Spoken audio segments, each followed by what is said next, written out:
पूर्णमासी व्रत कथा। द्वापर युग में एक समय की बात है कि यशोदा जी ने कृष्ण से कहा, हे कृष्ण, तुम सारे संसार के उत्पन्न करता, पोषक तथा उनके संहार करता हो। आज कोई ऐसा व्रत मुझसे कहो जिसके करने से मृत्यु लोक में स्त्रियों को विधवा होने का भय न रहे तथा यह व्रत सभी मनुष्यों की मनोकामनाएं पूर्ण करने वाला हो। श्री कृष्ण कहने लगे, हे माता, तुमने अति सुंदर प्रश्न किया है।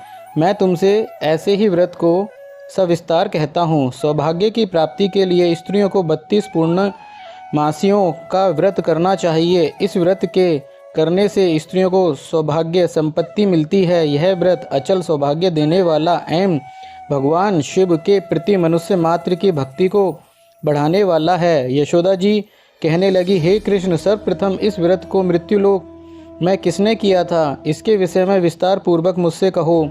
श्री कृष्ण जी कहने लगे कि इस भूमंडल पर एक अत्यंत प्रसिद्ध राजा चंद्रहास से पालित अनेक प्रकार के रत्नों से परिपूर्ण कातिका नाम की एक नारी थी। वहाँ पर धनेश्वर नाम का एक ब्राह्मण था और उसकी स्त्री अति सुशीला रूपमती थी। दोनों ही उस नगरी में बड़े प्रेम के साथ रहते थे। घर में धन धान्य आदि की कमी नहीं थी। उनको एक बड़ा दुख था कि उनके कोई संतान नहीं थी। इस दुख से वह अत्यंत दुखी रहते थे। एक समय एक बड़ा तपस्वी योगी उस नगरी में आया। वह योगी उस ब्राह्मण के घर को छोड़कर अन्य सब घरों से भिक्षा लाकर भोजन किया करता था। रूपमती से वह भिक्षा नहीं लिया करता था। उस योगी ने एक दिन रूपमती से भिक्षा न लेकर किसी अन्य घर से भिक्षा लेकर गंगा किनारे जाकर भिक्षान को प्रेम पूर्वक खा रहा था कि धनेश्वर ने योगी का यह सब कार्य किसी प्रकार से देख लिया। अपनी भिक्षा के अनादर से दुखी होकर धनेश्वर योगी से बोला, महात्मन, आप सब घरों से भिक्षा लेते हैं परंतु मेरे घर की भिक्षा कभी नहीं लेते, इसका कारण क्या है? योगी ने कहा कि निसंतान के घर का भीख पतितों के अन्न के तुल्य होती है और जो पतितों का अन्न खाता है वह भी पतितों हो जाता है। चूँकि तुम निसंतान हो अतः पतित हो जाने के भय से मैं तुम्हारे घर की भिक्षा नहीं लेता हूँ। धनेश्वर यह बात सुनकर अपने मन में बहुत दुखी हुआ और हाथ जोड़कर योगी के पैरों पर गिर पड़ा तथा आर्तभाव से कहने लगा, हे महाराज, यदि ऐसा है तो आप मुझको पुत्र प्राप्ति का उपाय बताइए। आप सर्वज्ञ हैं, मुझ पर अवश्य ही यह कृपा कीजिए। धन की मेरे घर में कोई कमी नहीं, परंतु मैं पुत्र न होने के कारण अत्यंत दुखी हूँ। आप मेरे इस दुख का हरण करें, आप समर्थवान हैं। यह सुनकर योगी कहने लगे, हे ब्राह्मण, तुम चंडी की आराधना करो। घर आकर उसने अपने स्त्री से सब वृत्तांत कहा और स्वयं तप के नियमित वन में चला गया। वन में जाकर उसने चंडी की उपासना की। चंडी ने 16वें दिन उसको स्वप्न में दर्शन दिया और कहा, हे धनेश्वर, जा, तेरे पुत्र होगा, परंतु यह 16 वर्ष की आयु में ही मृत्यु को प्राप्त हो जाएगा। यदि तुम दोनों स्त्री पुरुष 32 पूर्णमासियों का व्रत विधि पूर्वक करोगे तो वह दीर्घायु होगा। जितनी तुम्हारी सामर्थ्य हो आटे के दिए बनाकर शिव की पूजन करना, परंतु पूर्णमासी को 32 हो जाने चाहिए। प्रातःकाल होने पर इस स्थान के समीप ही तुम्हें एक आम का वृक्ष दिखाई देगा। उस पर तुम चढ़कर एक फल तोड़कर शीघ्र अपने घर चले जाना। अपनी स्त्री से सब वृत्तांत कहना। ऋतु स्नान के पश्चात वह स्वच्छ होकर श्री शंकर जी का ध्यान करके उस फल को खा लेगी।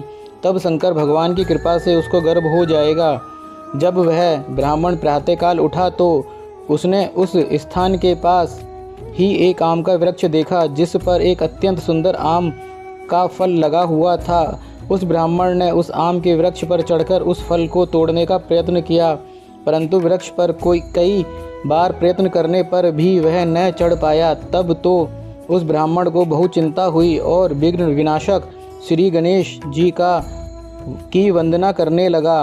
हे दयानिधे, अपने भक्तों के विघ्नों का नाश करके उनके मंगल कार्य को करने वाले, दुष्टों का नाश करने वाले, रिद्धि सिद्धि के देने वाले, आप मुझ पर कृपा करके इतना बल दें कि मैं अपने मनोरथ को पूर्ण कर सकूं। इस प्रकार गणेश जी की प्रार्थना करने पर उनकी कृपा से धनेश्वर वृक्ष पर चढ़ गया और उसने एक अति सुंदर आम का फल देखा। उसने विचार किया कि जो वरदान से फल मिला था वह यह है और कोई फल दिखाई नहीं देता।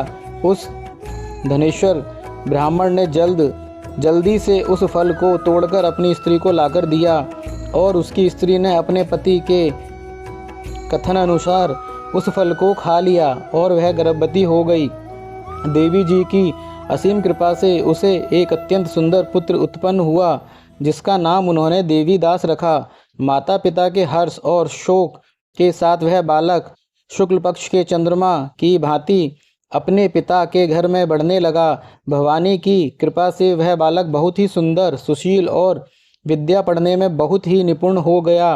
दुर्गा जी की आज्ञा अनुसार उसकी माता ने 32 पूर्णमासी का व्रत रखना प्रारंभ कर दिया था, जिससे उसका पुत्र बड़ी आयु वाला हो जाए। 16वां वर्ष लगते ही देवीदास के माता पिता को बड़ी चिंता हो गई, कहीं उनके पुत्र की इस वर्ष मृत्यु न हो जाए। इसीलिए उन्होंने अपने मन में विचार किया कि यदि यह दुर्घटना उनके सामने हो गई तो वे कैसे सहन कर सकेंगे।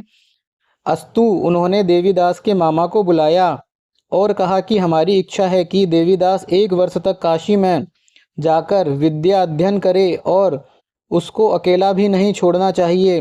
इसीलिए साथ में तुम चले जाओ और 1 वर्ष के पश्चात इसको वापस लौटा लाना।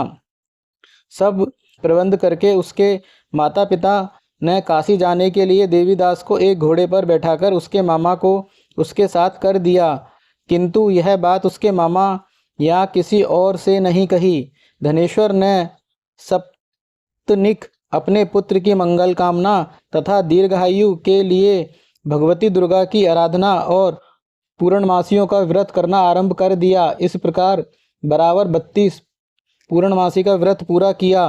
कुछ समय पश्चात एक दिन वह दोनों मामा और भांजा मार्ग में रात्रि बिताने के लिए किसी ग्राम में ठहरे हुए थे। उस दिन उस गांव में एक ब्राह्मण की अत्यंत सुंदरी, सुशीला, विदुषी और गुणवती कन्या का विवाह होने वाला था। जिस धर्मशाला के अंदर वर और उसकी बारात ठहरी हुई थी, उसी धर्मशाला में देवीदास और उसके मामा भी ठहरे हुए थे। संयोगवश कन्या को तेल आदि चढ़ाकर मंडप आदि का कृत्य किया गया तो लग्न के समय वर को धनुव्रात हो गया। अस्तु वर के पिता ने अपने कुटुंबियों से परामर्श करके निश्चय किया कि यह देवीदास मेरे पुत्र जैसा ही सुंदर है, मैं इसके साथ ही लग्न करा दूं और बाद में विवाह के अन्य कार्य मेरे लड़के के साथ हो जाएंगे। ऐसा सोचकर देवीदास के मामा से जाकर बोला कि तुम थोड़ी देर के लिए अपने भांजे को हमें दे दो, जिससे विवाह के लग्न का सब कृत्य सुचारू रूप से हो सके। तब उसका मामा कहने लगा कि जो कुछ भी मधुपर्क आदि कन्यादान के समय वर को मिले वह सब हमें दे दिया जाए, तो मेरा भांजा इस बारात का दूल्हा बन जाएगा। यह बात वर के पिता ने स्वीकार कर लेने पर उसने अपना भांजा वर बनने को भेज दिया और उसके साथ सब विवाह कार्य रात्रि में विधि पूर्वक संपन्न हो गया। पत्नी के साथ वह भोजन न कर सका और अपने मन में सोचने लगा कि न जाने यह कैसी स्त्री होगी।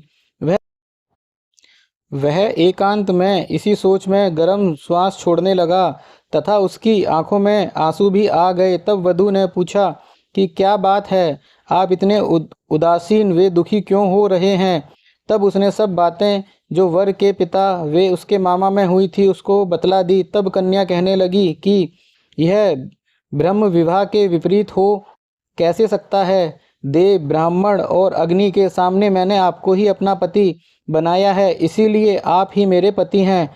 मैं आपकी ही पत्नी रहूंगी, किसी अन्य की कदापि नहीं। तब देवीदास ने कहा, ऐसा मत करिए, क्योंकि मेरी आयु बहुत थोड़ी है।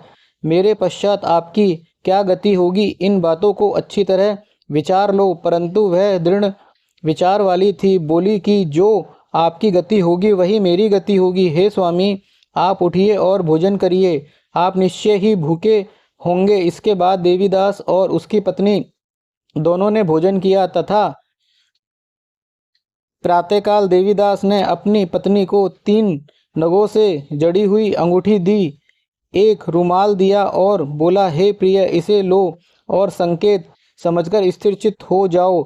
मेरा मरण और जीवन जानने के लिए एक पुष्प वाटिका बना लो, उसमें सुगंधित सुगंधी वाली एक नव मल्लिका लगा लो, उसको प्रतिदिन जल में सींचा करो और आनंद के साथ खेलो कूदो तथा उत्सव मनाओ। जिस समय और जिस दिन मेरा प्राणांत होगा ये फूल सूख जाएंगे और जब ये फिर हरे हो जाएं तो जान लेना कि मैं जीवित हूँ। यह बात निश्चय करके समझ लेना, इसमें कोई संशय नहीं है।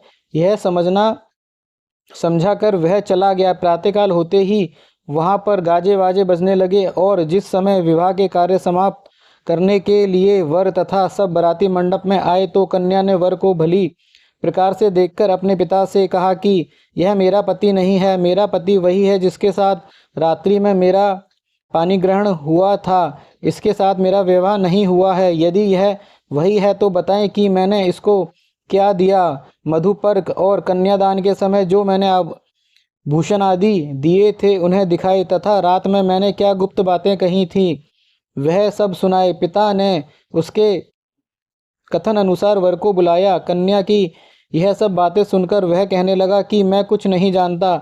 इसके पश्चात लज्जित होकर वह अपना सा मुंह लेकर चला गया और सारी बारात भी अपमानित होकर वहां से लौट गई।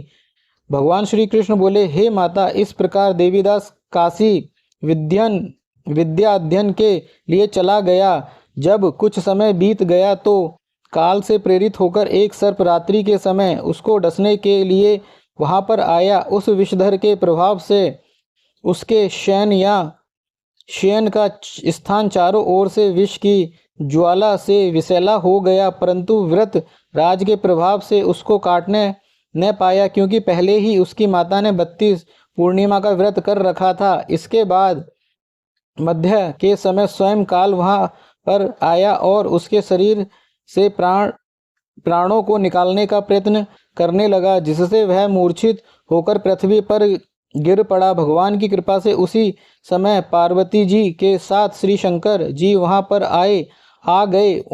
उसको मूर्छित दिशा में देखकर पार्वती जी ने भगवान शंकर से प्रार्थना की कि हे महाराज, इस बालक की माता ने पहले 32 पूर्णिमा का व्रत किया था, जिसके प्रभाव से हे भगवान आप इसको प्राण दान दें।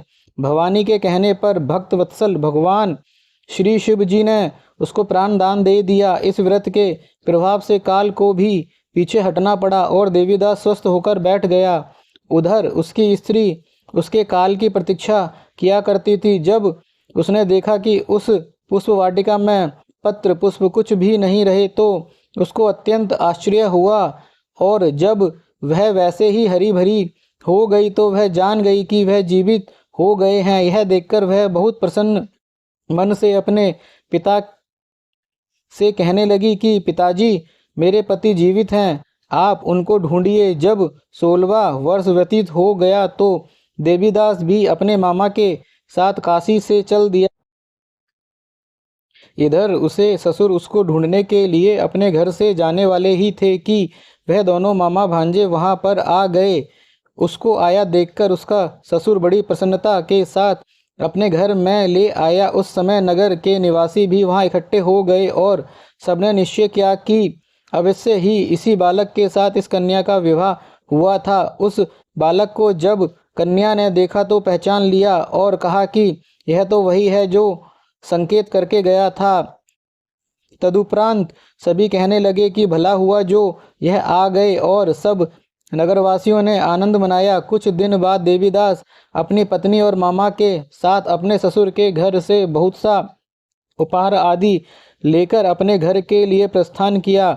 जब वह अपने गांव के निकट आ गया तो कई लोगों ने उसको देखकर उसके माता पिता को पहले ही जाकर खबर दे दी कि तुम्हारा पुत्र देवीदास अपनी पत्नी और मामा के सहित आ रहा है। ऐसा समाचार सुनकर पहले तो उन्हें विश्वास ही नहीं हुआ, किंतु जब और लोगों ने भी आकर उनकी बात का समर्थन किया तो उनको बड़ा आश्चर्य हुआ। लेकिन थोड़ी देर में देवीदास ने आकर अपने माता पिता के चरणों में अपना सिर रखकर प्रणाम किया और उसकी पत्नी ने अपने सास ससुर के चरणों को स्पर्श किया तो माता पिता ने अपने पुत्र और पुत्रवधू को अपने हृदय से लगा लिया और दोनों की आंखों में प्रेम अश्रु बह चले। अपने पुत्र और पुत्रवधू के आने की खुशी में धनेश्वर ने बड़ा भारी उत्सव किया और ब्राह्मणों को भी बहुत सी दान दक्षिणा देकर प्रसन्न किया। श्री कृष्ण जी कहने लगे कि इस प्रकार धनेश्वर 32 पूर्णिमाओं के व्रत के प्रभाव से पुत्रवान हो गया। जो भी स्त्रियां इस व्रत को करती हैं वे जन्म जन्मांतर में वैधव्य का दुख नहीं भोगती और सदैव सौभाग्यवती रहती हैं। यह मेरा वचन है, इसमें कोई संदेह नहीं मानना। यह व्रत पुत्र पौत्रों को देने वाला तथा संपूर्ण मनोकामनाओं को पूर्ण करने वाला है। 32 पूर्णिमाओं के व्रत करने से व्रती की सब इच्छाएं भगवान शिव जी की कृपा से पूर्ण हो जाती हैं। धन्यवाद दोस्तों इस कथा को सुनने के लिए।